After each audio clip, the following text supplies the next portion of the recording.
Welcome to the Ordinary Extraordinary Cemetery, where every death had a life and every life had a story. My name is Jennie Johnson. Hello, and I'm Diane Hartshorn. And we are super excited. Yes, we are. I say this every time we have a guest, but truly, Diane and I are both super excited about today's guest. So before I have Diane introduce her, we do want to say Happy Memorial Day to everybody out there. We hope you have a moment to take time to maybe visit your local cemetery or participate in some of the local Memorial Day events happening near you. We have all kinds of them in Colorado in different parts of the state that I've been tracking. I'm going to try really hard this week on our social media pages to list some different ones around the country. But if you happen to live near any of the national cemeteries, they are a great place to visit on Memorial Day because they always have some kind of a ceremony that you can attend.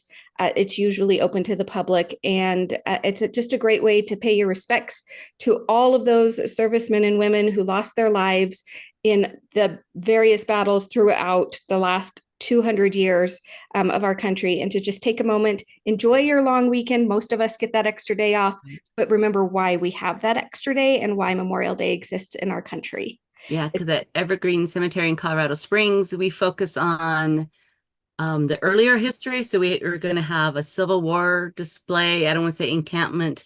And then we also have a presentation and posting of colors over the Spanish American War section honoring one of two Buffalo soldiers that we have. We just have been unable to verify the second Buffalo soldier that we found. So we've been doing that we did our first Memorial Day in the Memorial Day after 9/11, so people would know and remember what Memorial Day is about. Yeah, super important. I know my son and I are thinking of going up to Leadville this year for Memorial Day. They're doing a big celebration up there with a unit of veterans who are honoring World War II soldiers specifically. Unfortunately, and this has broken my heart, I've been following the news story. They had a trailer full of World War II memorabilia that was stolen back in early April. So I doubt the thieves knew initially what was inside that trailer when they took it. They did recover it just yesterday, the trailer, and about half of what was in there. That's There's still wonderful. a lot of items missing that they don't think I'll ever get back. But it included things like uniforms, equipment, such as, the tents and all the things that they would use during the war, everything. They have, I think, been looking on, online sites to see if things are getting resold or whatever. So they're keeping their eye out. So we kind of wanted to go up there and support that particular group of veterans who is the last month has been really rough for them trying to honor the World War II veterans and this huge collection that they had amassed over about 40 years. And was it the 10th U.S. Mountain that was out? I think that might be the right one. So Charlie and I wanted to go pay our respects up there this year. So I think that's our plan, is to make the drive up to Leadville. Yeah, that's wonderful that they recovered. I was super excited to see that article in the news yesterday that they had at least gotten some of it back, because these men have worked a long time to put this together, because they use it for educational purposes and they go about teaching about the war, and they had all of this stuff where they could make it real and make history come to life for people. And sadly, somebody had to go and steal it all. So anyway, I think we'll move on to our guest now. Yes, we are so excited. So this evening, we are so honored and pleased to introduce Mary Eder. Mary Eder, how I found her was through the local library district that we does a community all books read, or to get everybody to read one book. And so the book that they had chosen was The Girls Who Stepped Out of Line. And there's a picture. I'm gonna try to do. Thank you, Jennie. There's a picture of wasps on the front, so on the cover. So I automatically assumed it was going to be of the wasp, which I am fascinated by, because we actually have two wasps buried at Evergreen Cemetery locally, and I had the honor of meeting one of them several years ago, and they are fabulous. And it's actually that Millicent Peterson Young that Mary just showed the book from, and an incredible woman. But when I reached out to Mary, and it was thrilled that she wanted to be on our podcast, and then I bought the book, and then I began reading the book. And there might be one or two wasp stories in there, and it was fabulous. And I told Jennie, you have to buy the book. You have to buy the book, because she was involved in the process of researching another story. And then it was like, And then she replied back, "Oh my gosh, this is incredible." So with that, as I am rambling, because I'm very, very excited, I would like to introduce Mary Eder as she tells us about the girls who stepped out of line. And just for our listeners who don't know, she is a retired Major General from the U.S. Army. You served for 36 years, is that correct? Yes. So that's the other thing that made this book meaningful to me, is knowing it was written by a woman who served our country for a long time. 36 years is impressive.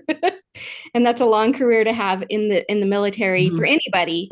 And you went through it all. I'm sure you started at the bottom and you worked your way all the way up to the Major General. So thank you for your service, and for doing all of that, and then also bringing these women back to life for us. Well, I'm sure you want me to tell you how that all happened, because it was definitely it was kind of unintentional to begin with. So it was in 2017, I was asked to speak at a leadership conference, and the main speaker had dropped out. So I had 2 weeks to prepare. So I was a substitute, and I had just found the story about Hilda Eisen in the Wall Street Journal, which I read once, I read twice, I read a third time, and I was blown away by what she did and her will to survive. At the same time, I had read about Stephanie Check in the Washington Post, because she had just passed away and the Army was going through the throes of a campaign to provide an award for her. And so I saved those stories. I talked about them at this conference, and then I started making a file. And as the members of the greatest generation passed from this earth, I kept finding more stories and putting them in my file folder. And I still wasn't quite sure what I was going to do with them. When I retired, I wanted to do what I wanted to do since I was a kid, and that's write trashy mystery stories, okay? Love it. And I have an agent, and I was telling her that I was saving these stories, and she said, maybe you should put them all together. And then we come to 2019, when Alex Borstein receives the Emmy for Best Supporting Actress in Mrs. Maisel. Right. And you see the quote from her.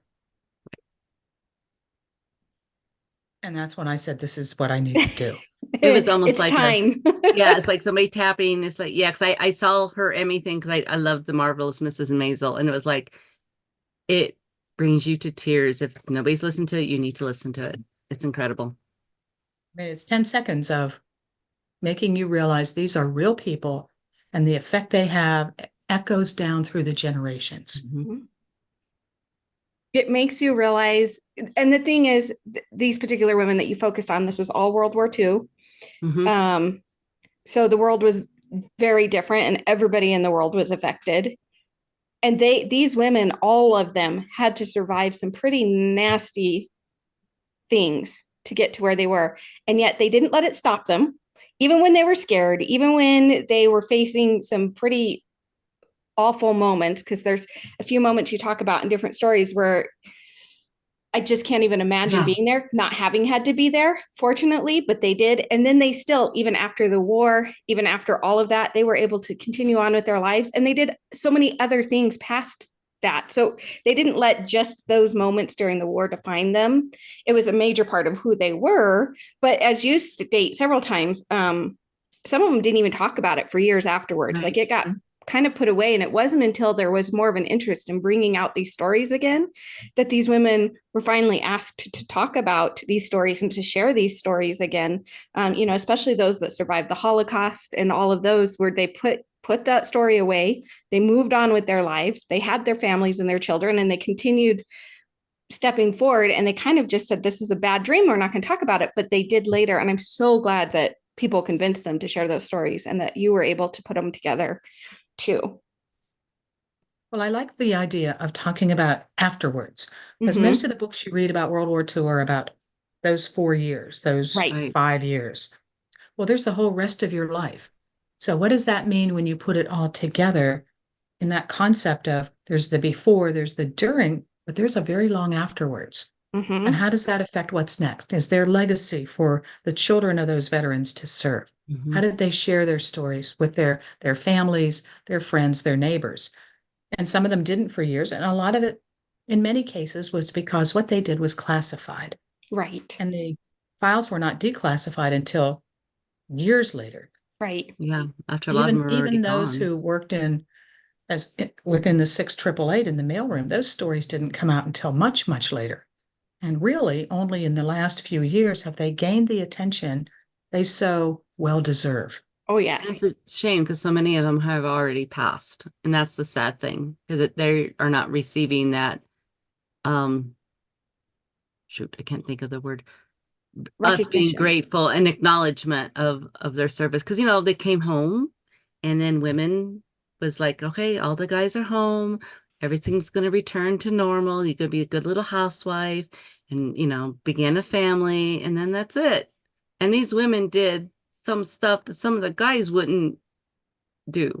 Yeah, you got to look at the numbers. I mean, there were 20 million women who were in factories and in the workforce during World War II, and people did what they could. Mhm. I had read an article about historians talking about World War I, British historians saying, until we have everyone's story, we don't have the complete picture of what happened. And for so many years after World War II, the focus was on the big politicians, the generals, the battles. Mm-hmm. Everyone alive, as you said, was affected at that time, and in many ways contributed in ways that they downplayed it. This is the greatest generation. Oh no, I just did my part. Right. I just Yeah. did my bit. They I totally don't need a did. medal. It was like the two sisters Oh who my God, the helped, sisters. like their love of opera, but they did what they could, and in their own words, they did what they could. But they didn't ever it wasn't a big deal to them that they helped these people escape and get away from the occupation. They just did what they could. And to them, it was no big deal, even though it was a huge deal, because there are families that exist now because of what they did. They took that risk. They, wore those jewels and paraded in front of the whole thing, in front of the Nazis, in front of in the opera houses, which I'm just like, I know. Who would have suspected them? right. Yeah, those are the ones that the soldiers probably looked at and like, oh, okay, whatever. Well, and they risked their Middle-aged lives. women, whatever. They're not doing And they anything. risked their lives. It wasn't just as simple as, Right. They getting did people risk their out. lives and the They lives could've- of those they were attempting to Yes. save. But It's they just- didn't, again, they looked at it as just something they felt they should do because they Mhm. could do it. They found a way to do it, but they could do it. So they did it, but it wasn't a huge deal to them. But I think it was a huge deal later to those that survived, Right. and their families later came back and said, if it hadn't been for those two women, we wouldn't be here today. Or very Yeah, likely I wouldn't have be their here. I have their autobiography. I How have fun. a lot of people did write autobiography in the years right after the war. Oh, And good. some of them are hard to find now or Yeah. to come by. But even if you read Ida Cook's autobiography of what she and her sister Louise did during the war, 80% of that is here's what we think about operas. That's what you were saying in your book. 20% of it is here's what we did. Oh, and by the way, we did this too. Yeah. We went to this opera, but yeah, I love the way you start. The other thing I loved about your book is the way you were able to connect the women. So we would, like, you started with Alice and we went to the next one, but you found a way. So and so was serving at this time, or this person was here at the same time that this was going on. I loved those little, even if they didn't actually meet during those times, the fact that you could make those connections because you could put that timeline together that way, it makes it a more powerful story to follow all the way through with all of their stories. That amazed me. That blew me away to keep finding that there were connections between all of them, because I didn't expect that at first. So Betty McIntosh, who was working in propaganda with the Office of Strategic Services, the OSS, she wrote an autobiography right after the war that Major General Donovan, the head of the OSS, wrote the introduction for her. Although he was not pleased, she called him a fat penguin. Well, but I couldn't find this autobiography. And I happened to, and I was so lucky to meet some people who helped me. And one of them had been the former historian at the CIA. And she told me about this book. And so I finally found a reproduction of it, because in the 1960s, Reader's Digest redid a number of these books. Oh. So I was going to buy it on eBay. I didn't want to for $600, Yeah. but I found it on the reproduction version. And I was amazed that she knew all about Virginia Hall in it, that she knew all about all of the other women in the OSS. And she later wrote children's books and then another book called Sisterhood of Spies. But it was hard to find her books because she was married 3 times. And Right. each book was under a different name. Yeah. But I found her. She couldn't hide from me. I loved her. Her story was another one of my favorites. The creativity that she and her team had in order to fool the Japanese. Like, Was that the one with the map? And Yes. the postcards. The postcards was my favorite when they found those postcards and they altered them and then had them sent back out. And, you know, just to get in under the skin of the Japanese public so that they wouldn't believe what their own government was telling them. I thought those were some very clever moves. Not that they weren't doing the same thing to us, I'm sure, but like Right. it was super clever and so much fun to read about. And knowing that there was a woman amongst all these men who was like, you know what if we just a different perspective. Sometimes you need that different perspective to have it. Exactly. Well, So- and they're doing it in Ford's Theater, and then the stuff was falling to the ground at Ford's Theater, and it's like, wow, you know, and it was, oh, that was incredible. And then there was another one, and I'm sorry, I don't remember her name. But the one that you referred to as Wonder Woman, the first story, Alice. Oh, Alice. and then her tennis career after that. But it was the lady who they were at some kind of reunion, and so everybody went through and said what they did.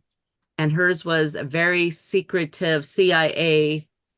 And I'm sorry, I forgot. Stephanie Check, Yes. who was at this reunion for the OSS. Yes. And it was like, and she just, you know, because there's a picture of her, she's very unassuming, looking like a little grandma, and in the silence, and then the men even acknowledging that. It was everybody in here was incredible. She was X2, and there were very few of them. There X2. were, I think, That's the word.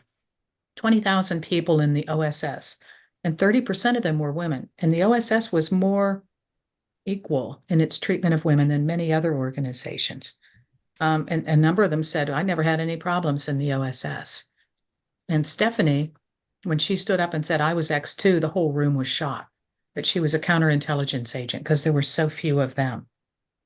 I mean, you probably don't want too many because you got to keep track of Right. them all somehow. So the more you have, the harder that job becomes. But Right.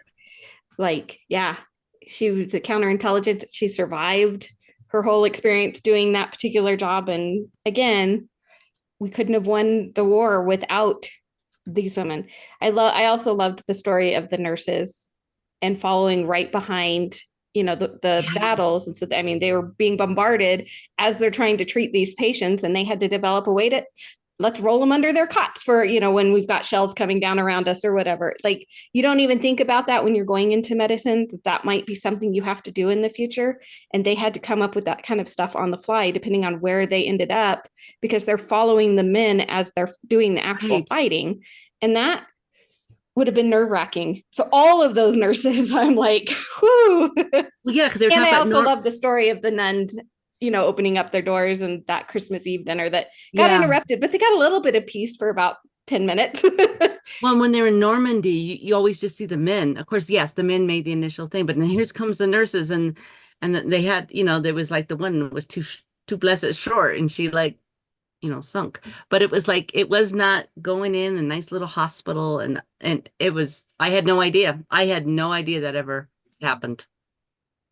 Well, and, you know, they didn't either. Most of them were born after 1920, so their mothers had the right to vote, and they thought their life might be different, but they were still raised in a very protected type of environment. And then to say, well, I'm going to go serve our country, they had no idea what was coming.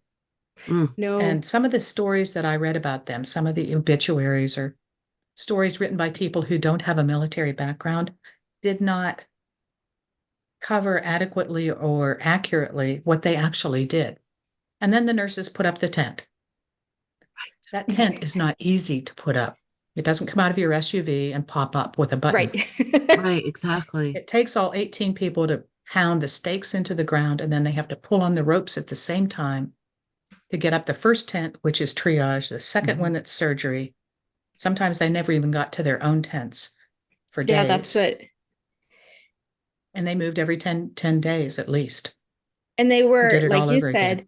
they weren't getting to bathe themselves regularly or any of that kind of stuff. And it was constant, like, they were triaging, moving them into surgery, moving them out. That was their constant rotation. And there's only so many of them in the group. So it's not like they can all stop and take a break. Sometimes they had to keep going as long as there was fighting, because there was going to be injured men constantly coming in. And so there was at one point a point where she mentioned it was such a luxury to take a bath, like a real bath, in warm water, because they hadn't had that in so long. It was probably just wash your hands, face with what you have, and throw your uniform on and keep going. So that was, I mean, and that's probably military life in general if you're in the war zone. But like, again, these are things that I think from a civilian point of view, from what we learn in our history books when we're in school, these are the little things we don't think about, we don't associate with it. And the way you tell these stories, you bring back the human part of the stories, and they've been humanized again. And we remember that these were women who, like you said, you do a fabulous job of talking about their life before they did whatever they did, whether it was military service, OSS, whatever, how they grew up, what their family life was kind of like. And they left all of that, in a lot of cases, left that behind and went and did this, and then came home. And I like that you had the whole story for these women and gave us the whole sense of who they were, that they were more than just what they did during the war. They were something before they started. I mean, Alice had already done so much with her tennis career before she even started serving. And she was the one who wanted to do more and more and more. And then when she gets back and the war is over, she does so much more for tennis. So, and other things, but she was not a woman who was going to be slowed down by anything. That was for sure. That's true. And it also teaches you how, when we say we will remember this forever, and forever is like 2 generations. Yeah. And then there's a repetition. So I look at today's tennis stars who have their own rackets and their own line of clothes. And so did Alice Marble in the 1930s. Oh, yeah. She was fabulous. I loved her. She had all of that, and she toured, and she knew everybody around the globe. Like, I think she knew everybody. Right. She was a celebrity. She was definitely the celebrity athlete of her day. But yeah, like you said, 2 generations later, there's probably, and then her whole thing with helping to inspire the actual character of Wonder Woman that we all know today, but how she wanted more realistic stories for girls to be able to follow, rather than just this one Amazonian woman that they had decided was going to be the same. I loved that she wanted more for the girls to be able to read than just that little bit. Like, I thought that was so great. So she really was Wonder Woman. She was the perfect one to start the book, because then it just went, and like Jenny said, it's like, could the next one, this one was so good, the next one can't be as good. Oh yeah, it is. And then each one is like, I will fully admit there were several times when I would get to the end of their stories and I'd be almost crying, because I was like, oh my gosh. And you'd have to take a moment, or at least I would have to take a moment between each story and just sit with that woman and think about her story before I could just move on to the next one, because I needed that time to really absorb everything that had happened to this particular woman in that moment in her story. And you do these women such an honor with the way you tell their stories. It's so beautiful. Did you have a chance? So much as how many people I found after the book came out who knew them, knew of them. They were neighbors. Oh, Mary Baracco, I used to cut her grass.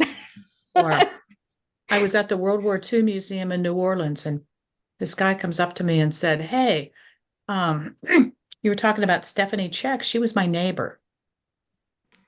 And then he walked away, and I'm going, come back. Tell me more. I want to hear more. You could almost make a part 2. Good. I'll tell you what I have found in talking about these stories everywhere I go is there is memory in this country about the time when an entire population was involved. And people will come up to me and tell me, my mom did this, my grandmother did that, my dad was here. And I have books, obituaries, cards, letters, photos that people give me, because what they're saying to me is, my mom, my dad, what they did was important too. And it all was. Oh yeah. And I wish I could have a few more volumes, because there's all great stories out there. Well, did you have a chance to meet any of them in person? I met 2 of them in person. Not that I saw them in person, but they were still living and I talked with them. So I did talk with Betty Robarts. She was a volunteer for many years at the 8th Air Force Museum outside of Savannah, along with her husband, who had been a pilot. And so they were there when the museum was built. They were both docents there. They did the tours. That museum has a lot of information about her and about him. And that museum is incredible too, because it has a perfectly recreated British chapel on the grounds. Oh, Oh, cool. wow. And there is a columbarium there where they are both buried because Betty passed away last year. Oh. Ed had already died. But I spoke to her a number of times and I said, "Did you tell your kids what you did in the war?" And she said, "Well, they never asked." So So tell them whenever I anyway. talk about them, I say to people, if you have living parents who served, whether it's World War II, Korea, Vietnam, ask them to share their stories with you. Definitely. We were very fortunate. My husband's dad served in Vietnam, and he actually came home minus two legs and part of an arm. And my husband and his sister grew up knowing that, and they knew that it had to do with the landmine and everything, but they didn't know the whole story until a few years before he passed, about a year or two before he passed away. And then for Christmas that year, both families, us and his sister's family, we were given copies of all the telegrams that had gone between his mom and the army, and some of the records and parts of the other stories. And like we had the full picture of what was actually happening. Like, again, they knew it was a landmine, but it happened to be that he was trying to prevent a helicopter from landing where he knew there were landmines. And as he was trying to get out there to save this group of helicopters, stepped on a landmine in that he did save the helicopter, and he actually saved one other soldier that was out there. But we didn't know any of that until probably 2017 or 2016, Wow. and he passed away in 2018. So it was something that he didn't really talk about much. And I don't think either my husband or my sister-in-law ever really asked him about those things. But I think eventually they realized it was important that we get to see and know that story more, and fully recognize what was going on for him at that time. So, and now our kids get to know the story, and that's great Yeah. because they have a fuller picture of Papa and what he did. So Yeah, that's wonderful. It is. And it was so great to have, like I said, being able to read the copies of the telegrams that went between them. And then they found, he recorded several times while he was over there, some tapes. They were audio tapes, like reel to reel audio tapes that he recorded to my mother-in-law, just talking about what was happening around him and the men and what they were kind of doing. And he would send those back, and we listened to those for the first time not too long ago. And so that was kind of an interesting thing to hear him as a young man, before either my sister-in-law or my husband were even in existence at that point, and just hearing his thoughts on things at the time and what was happening over there for him. So that's been a neat experience to have.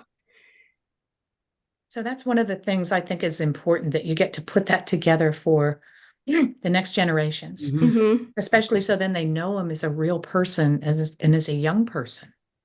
If I could do one thing with this book, it would be to make it into some kind of a scrapbook that most people could take and add their own information to it as part of that same legacy. Oh, that would be fabulous. Like a living document. Oh, that would be really neat.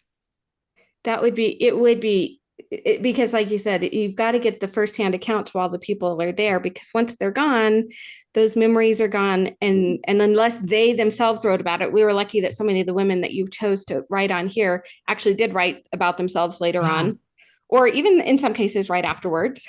And so you could have those, but there were others. I was thinking of Hilda Eisen, who didn't talk about her experience in the war until years and years later, long after they got their successful chicken farm going and all of that. because I think for her, there were so many painful things that happened to her specifically and her family. She didn't want to have to bring that up. And it wasn't until somebody said, but we need to know, that she finally relented and started telling her story. And I'm glad that she did eventually give in and start telling her story, and that it's recorded in a few places now that people can get that experience of what Hilda and others that were in Hilda's exact same situation went through, because otherwise we wouldn't know it. We would forget. Right. There'd be no record of it ever happening. So then Exactly. People, and we want to know their names. We want to know who they were. Yes. What they did and what they sacrificed ultimately. So Stephanie Check, after the book came out, I realized there was another recording of an interview she did. And it was at the Military Women's Memorial. Oh. So it had never been transcribed. And this is during COVID. And I finally talked them into letting me see it. So in 2021, on the one day in Washington, it snowed. I'm sitting in a back room with no heat, and they bring out the 90s video camera. So I'm watching it on a tiny little screen as she talked about being in London for her first assignment and how she met her husband, because I had never known any of that. So she was assigned to the embassy, and she met him on a blind date. But she really liked being in London because the odds were, there were about 30 women there, 350,000 men. Yeah, good odds. Yep, you had some, much better chance of finding the right kind of guy in all of those men. That's fat. I'm so glad. Again, so glad that people convinced some of these ladies to talk and record their stories so that we will still have them in the future. Because, and all of these women, the other thing that amazed me, every single one of these women, for all of the things they went through, and some of them had some significant health problems later in life due to what happened to them in the war, but they all lived so long afterwards. I mean, they almost all lived well into their 90s, several of them over 100 before they passed away. So their spirit and determination that helped them get through the war itself, I'm pretty sure is what kept them going even afterwards when they came out of the war and were trying to, move on with their life and do all the other incredible things that they did. Yeah, get back to normal. There is the aspect of having the iron will. Exactly. That was Hilda Eisen. I will not take this. Yeah. This will not happen. And she didn't. She just was like, I'm going to survive. And she survived. And I'm going to do this. Just, marrying Henry. When you think about how she and Henry met back up together in their village. Oh my gosh. And then within a few days, they married each other. They were like, you know what? We're the only two to survive here. We're just going to make it. But they did eventually fall in love with each other, and they had children, and they had a wonderful life. I still love the fact that that they had this ultimate chicken farm that grew into this huge thing, business. Yeah. You just think about, they didn't even speak English when they got here, and yet they had one of the most successful chicken farms ever in the history of the US. So I know with your military history, and you have, and you've gone through so much and saw so much and just researching this. And I know it's like a child. You cannot pick your favorite. But was there any of the stories that totally surprised you once you found out their stories? Yeah. So if you ask me, do I have favorites? That depends on what day it is. As to who I would say is my favorite. But again, I think what amazed me the most about them was their connections with each other. So Charity Adams was with Stephanie Check Rader at the same time at Fort Des Moines, Iowa.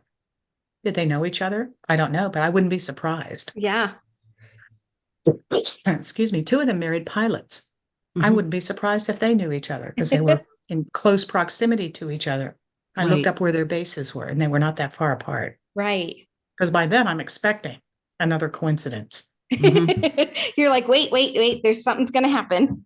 Yeah, that was the thing. Like I said, I loved each time I would read another chapter and you'd be like, and so is here. And I was like, oh yeah. It was, and I'm trying to remember her name, the little girl. She was a little girl during the war. She was the one in the Japanese camp. Bravery. Yes. She, kind of crossed paths with some of the other ladies without even knowing it because she was being rescued. But I just thought that was the coolest thing when you think after I just read this other story, and then I read about her being this little girl in this camp, separated from her family, but her path still crossed with some of these other people that you had just researched. And so I thought, was that on purpose that you did that? Or is that just completely coincidental as you were doing your research that you found out these moments happened? I did not realize that the OSS teams in China were the ones who rescued those in those camps. Yeah. And I didn't realize that Betty McIntosh was helping them write the orders for it. I was amazed at that.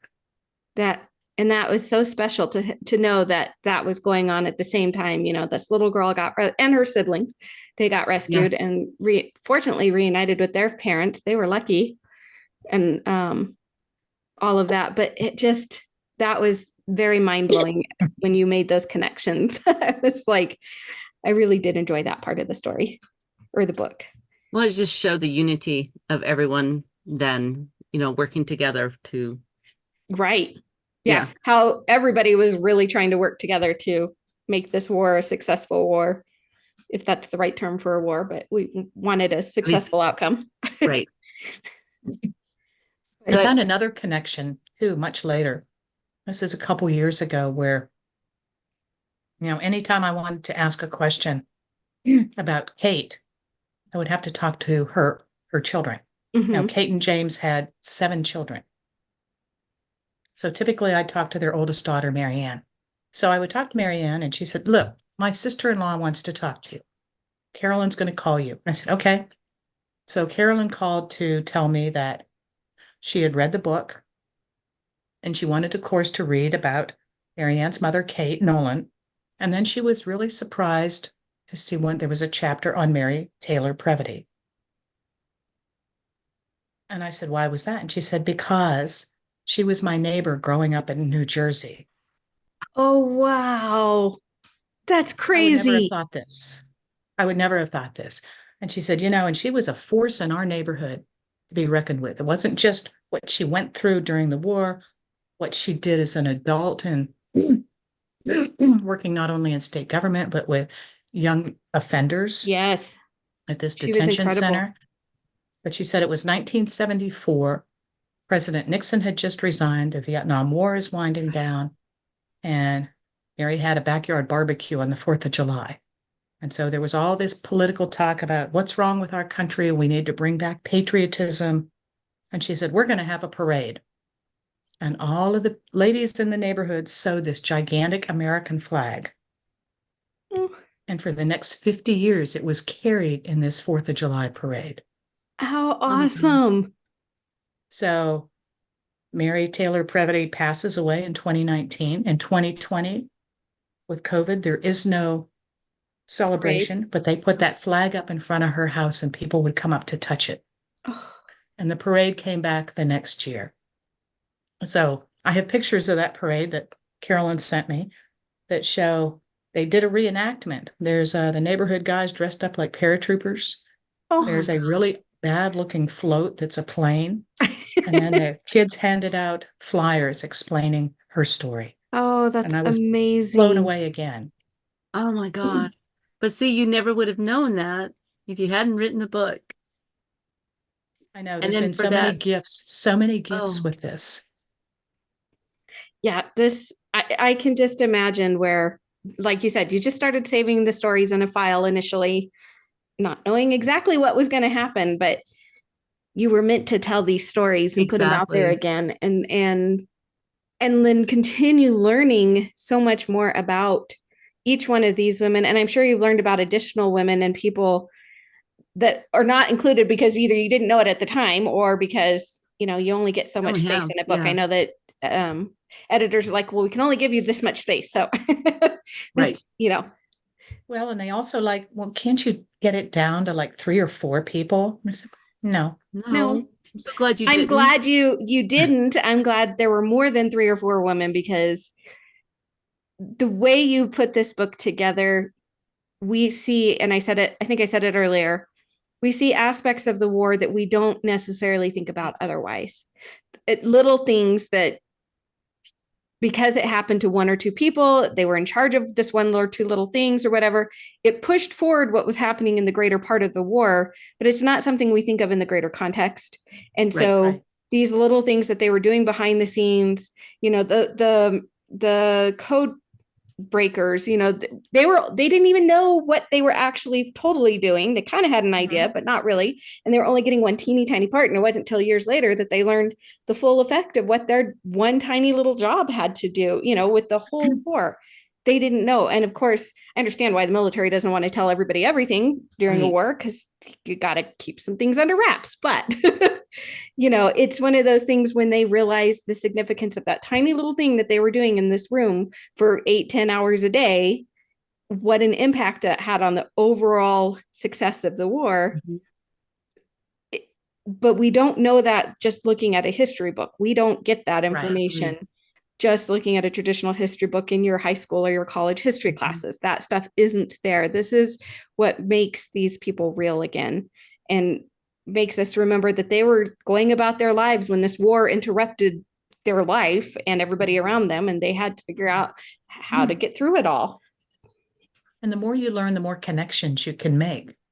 So last spring, I went to the Cryptologic Museum, which is in Maryland just outside of NSA, and they have one of the bomb machines there. Oh. So one of the pictures I have is of Betty going there and seeing it for the first time at a Codebreaker reunion in the 90s. And so I'm looking at the same machine, and the people there said, if we plug this thing in, it would work. I was just amazed at that, the way they built things, and they were built to last. Oh, definitely. Yeah. Oh, that's just amazing. But again, like you said, Betty herself said she didn't realize the significance of what she was doing until much, much later, when the whole picture came together after the war and after they could release the information. She didn't realize that little bit of work that she was doing, and it was a very repetitive type job every day, what the significance of that was by the time those bombs came out like that. It just... Well, and they didn't question it. They just knew what they needed to do. It was their patriotic duty to work together to, support the war effort. That's just what they did.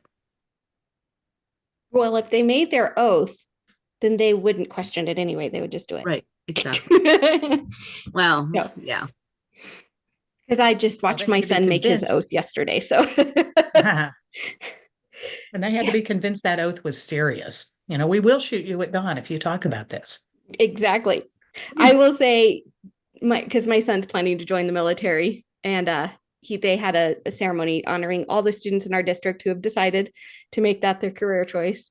But they had him stand up and do the oath, and I was crying a little bit. The camera's a little shaky at that point, but I was proud of him. Should be. It's a moment. But yes, it was great. So I am so floored you wrote this book. And as we said at the beginning, we initially thought your book was about the wasps. And part of that was because of the cover of the book, because it is a group of wasps on the cover. Right. So if you're looking at it, these are four of the wasps that were out there doing their job.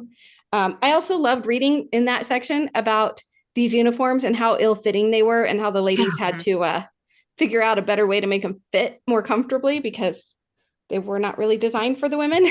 Well, yeah, and they didn't even try to really go into any extra. Yes, I know it was the war effort, and that supplies were restricted, but it's like they didn't go into hardly any extra effort to make things easier for the women. Oh no, yeah, the women they still don't have astronaut uniforms to fit women who are smaller. Oh. Yeah, and you have to think, wow. I mean, there are some women who are taller and broader and whatever, but a lot of women are very petite. And so, especially if they haven't had children or anything yet, which none of these were all single young women in most cases. Yeah. And they were like, we rolled them up, we tucked them in. Some of them cut them when they weren't supposed to cut them, but they made them get those uniforms to fit. Yeah, they made them work. They didn't sit there and cry about their uniform not fitting. They made them work. Well, they wanted to fly. The Army's new uniform, the dress uniform, is a throwback to the World War II uniform, the pinks and greens. Yes. My son was just showing me pictures of that the other day, and I was like, that's really kind of cool. I love that. I have very that. Cool.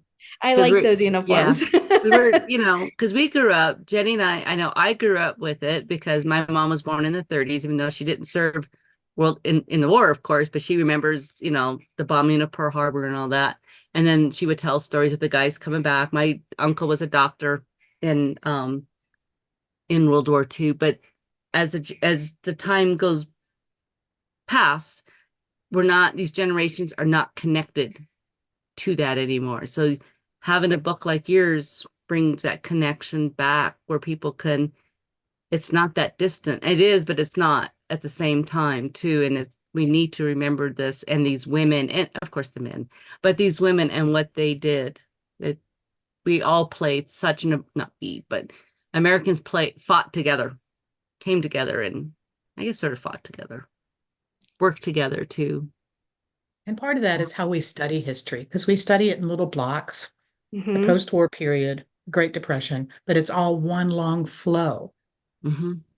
And when you see that, you understand how things actually make sense from the one generation to the next, and Mhm. Right. what people thought about how things would be different and how they changed. And sometimes they did, and sometimes they didn't. Yeah. And the politics of the time. That's the other thing history teaches you is it was not good then, No. whenever Nope. then was. There's always been trouble with politics. Doesn't matter what time Say, period we're talking about. has there ever been a time where it was? I The mean, po- honestly, No. Politicians and politics are just, yeah. And so it's people trying to figure out how to make the best of that situation, whatever is going on for whatever Right. time period. I find it interesting when I'm reading sort of the between World War I and World War II time. You know, at the end of the war, there were a lot of people at the end of World War I who are like, this will never happen again. There's no way we could Right. ever have this kind of a war again. And it's less than 30 years and we have another war. Like there's a generation of kids that grew up in between, and then Right. another big war like that with some of And the then they all exact same come home. countries. They all come home, and less than 5 years later, many of them are recalled to go to Korea. So True. when I Yeah. first came into the Army, there were people who'd been in World War II, Korea, and Vietnam. Mm. Yeah, All they of just them. didn't get a break because it was one thing after another. Yeah. Then we had a little bit of a break between Vietnam and all the stuff in Iraq, but not a whole lot. So A generation's worth. Maybe there were those who served during that period that they never went anywhere. There Mm-hmm. were a number of those. yeah. So, but yeah, it's just it was like you said, one thing after another, and it is a continuous line, but we study it in chunks, and so you put don't it see in how a it all box, fits. and you're like, this box is the World War II box, and this box is Yeah. well, and I don't even think most colleges or high schools study the Korean War. I don't think that will Forgotten conflict. war. Yeah, there's not much on that because I feel like when I was in high school, we went through World War II. We did like the civil rights movement, and then that was kind of it. And I don't remember ever discussing any of what happened in the Korean War. Like my knowledge of that at that time was because I watched reruns of MASH. So, and that probably not the most realistic way to get your history lesson on the Korean War, considering that show lasted longer than the war itself. Yeah. But then it went right in to Vietnam. So they just, And saying we didn't study much of that. And I don't think my kids have ever studied much of those particular conflicts as students now. But well, can I give you a little preview of coming attractions? yes. yes. Because I told you, I knew you have some other stuff coming up. So go for it. Oh, well, I do, but I wanted to tell you a little bit about what's coming up in terms of, let's say, coverage of the 6 AAA. Yes. So they were awarded the Congressional Gold Medal in 2022. Mm-hmm. Now, there have only been 400 or so of these awarded since the beginning of our country. The first one went to George Washington. Oh, wow. So several weeks ago, the Ghost Army from World War II received the Congressional Gold Medal. So did the Rosie Riveters. Mm-hmm. And the Congressional Gold Medal for the 6 AAA is still being minted. You know, we have these supply chain issues. But there's also a movie that has been made about them. Oh, wonderful. Because, yeah. Produced by Tyler Perry. It stars Kerry Washington, Susan Sarandon, and Oprah. And it should be on Netflix by November. Oh, I'm so watching that. I'm waiting for that. And there's also going to be a Broadway musical about them. I've seen a preview of one of the production numbers, and it's going to be pretty incredible. Very cool. Good. We needed something new on Broadway. I'm sick of the old stories being repeated. So this will be great. Yeah, like nothing's new. So this is great. So I get now, excited when there's an actually new story, like new yeah, something. you need to tell us about your other book about the police women. It's right next to your Okay. Girls on the Shelf. So when this book came out, one of my girlfriends who lives in Florida said, "Well, I like that story, but you really need to write about my husband's grandmother." Sure. Okay, tell me more. Well, she was a police officer in New York City starting in World War I in 1918. See, I had no idea. I had no idea. So she gives me some of the newspaper clippings and I am hooked. And so I started to write about May Foley, who joined the police reserve in 1918. Police reserve was kind of like a neighborhood watch, where it was more social than it was anything else, but they patrolled the streets. They looked for runaway girls who came to New York to see the sailors who were there training and then had to be sent home. And so most of my research for that was difficult because of the lack of materials at that time. Mm-hmm. The NYPD tossed out their files before 1930. Oh. So a lot of it is the newspapers of the time, which are not exactly, I know you'll find this shocking, truthful. No. Oh, you mean they might fudge the stories Embellish a little? or Uh-huh. They didn't just fudge the stories, they created memes out of the pictures that I didn't know they could even do that. Um, but she did amazing things. She finally joined as a sworn officer, and there were about 8% women in the police force then. So she wow. did everything from going undercover in the Nazi movement in the 1930s Yikes. to being in charge of all the witnesses at mob trials and being bait for a serial killer and a number of other things. But Oh my she did God. it all. That's so amazing. Yeah, it's So, on so my did her next contemporaries. list to read because again, I think this is my other thing. We're getting better at remembering to tell the stories of women and everything that women contribute to society always because we've always contributed to every society. It's just our stories weren't the ones being passed down and told except amongst us. Like women to Right. women, we will tell our stories to each other. But they don't always get outside of that. And so your book, both books in this case, help us to see that these women in this case, like you said, they stepped out of line. They did what wasn't expected of them. In many cases, what they were told they wouldn't even be able to accomplish because they were a woman. And they were like, yeah, just watch me. I'm going to show you I can do this. And they did it. Yeah, exactly. And it's really helpful, I think, to the next generation of women to say, it's okay. You don't have to be, a traditional homemaker and mother if you don't want to be. Like, if that's what you want, great. But if you want to do something else or you want to do that and something else, it's quite possible. There are plenty of women in this world who have managed to do it and do it well and are great role models. And I want every high school history class to read this book. I agree. I agree. It's being used in some colleges and Good. high schools too. I think they would find it more interesting than other books that they could be reading. So, yeah. This to me, boys and girls should be reading that one and all of them learning it. No, it is like one of the best history books that you could actually really connect with these stories and these women. And it was more than just this happened and then this person did this. It was a story. You could follow it. You brought them to life. And I agree. It definitely people need to read this book. Absolutely. Keep telling them. Oh, we will. Don't worry. We will. We're on a mission. We will keep pushing this book because Yes, it is definitely, it's the best book I've read in a long time of I agree. Women's stories. And again, I like that there's so many of them that I'm glad you pushed back against the publisher and said, no, we want more than 3. And that you were able to include them. And then of course, like you said, you made all those surprise links that you didn't even expect to find until you started putting it all together and then realizing how much more. What else you said so we talked about a few upcoming events. Are there some others connected to your book that are coming up that you know of? Well, there's another book that will be out hopefully by next summer, which will be the 3rd one in this series. And this is sports. because we are on the verge of a big explosion of interest in women's sports. So True. I'm about halfway through it, and we'll see what we get at the Olympics, because this is the first Olympics when it's 50% men, 50% women. So we'll see. Oh, wow, that's Yeah, exciting. that'll be an interesting Olympics this summer then. Yeah, Oh, that's exciting. how exciting. So, Not to mention basketball and what's going on with women's softball and all of this. So it's going to be the right time for this.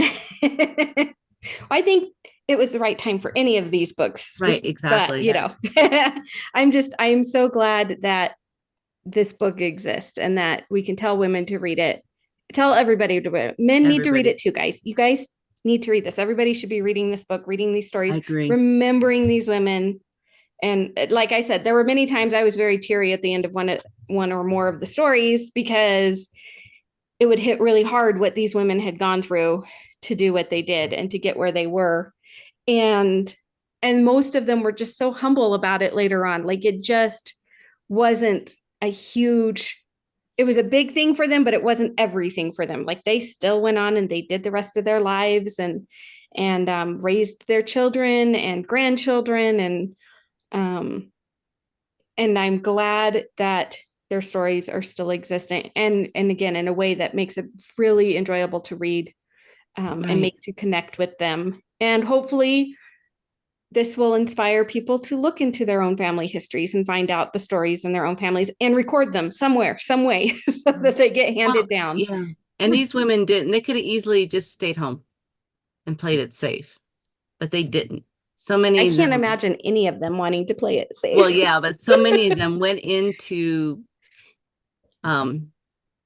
work that they knew it was dangerous. It's not like they found out later once they were involved in it that, Oh, oh, yeah. wow, what the heck was I doing? But no, they knew what they were getting into, and they could have easily have just stood on the sidelines and, Cheered the not guys stayed on. involved because someone else would do it, we'll be fine. But they didn't. And yeah, that's And you incredible. also do a marvelous job at the end of your book of tying in a wonderful selection of modern women and what they've done in today's Right. society, like what's going on right now in the world, what's happening around us all the time. So I love that you included a bunch of modern women that people will be familiar with their names as soon as they read them, and they'll know exactly what they've been doing in the world. And that's such a good tie-in to be like, so it wasn't just these women during the 40s and 50s doing their thing. It's still happening. We still have women who are putting their footprints down and making sure that the world is going round. So does Alex Borstein know the title of this book? I don't know. Well, I think she needs to find out. I think You might have to tell her. Uh-huh. Just come read it. Everybody read it. Well, Everybody Mary, read it. thank Exactly. you so much for taking time out to visit with us today to talk about these wonderful women, Thank you. for writing about them and being inspired by them, and being an inspiring woman yourself. Like I said, you served 36 years in the Army yourself, and that's quite a feat too. Yes. So, yeah, when did you join? What actually led you, before we end our conversation, what led you to join the Army? My older brother had served in Vietnam. And I was probably like 12 then or something. And I thought, if he can do it, I can do it. But I didn't intend to stay for more than a couple years. And then you did. And then I did. I think that had been my dad. My dad was in the Navy. I don't think he intended to stay in as long as he did, but it was over 20 years before he retired. So it ended up working out for him. So that was okay. Yeah, I grew up as a Navy brat, and I'm fine with that. Well, thank you, Mary. Thank you so much for taking time out this evening to chat with us. Listeners, we will have the book linked in the show notes. So please, please, please go and order a copy and read it. If you have a favorite local bookstore and they don't carry it, please go ask them to carry it. I did it here. And they did. They ordered my copy and they ordered some additional copies for their store.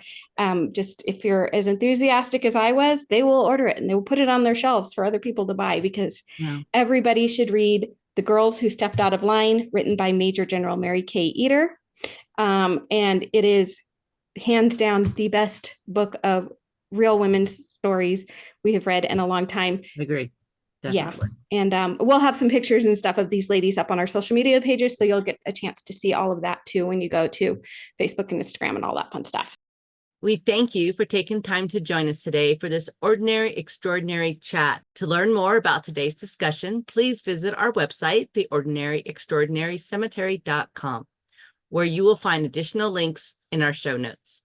And if you're watching us on YouTube, be sure to give us a like and subscribe to our channel, The Ordinary Extraordinary Cemetery Podcast. This really helps makes us more visible to others on YouTube who may also enjoy our podcast. And please don't forget to visit us on social media, where we share all kinds of cemetery photos, quotes, tidbits, and more. We are on Facebook and Instagram at Ordinary Extraordinary Cemetery, and on X at OrdExtraCem. So OrdExtraCem. If you enjoyed this or any of our episodes, please consider leaving a 5-star review and a comment on Apple's podcast, Spotify, or directly on our website.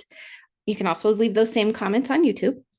Your positive reviews and enthusiasm for our show help others who love cemeteries and history to discover us and all of our ordinary, extraordinary stories.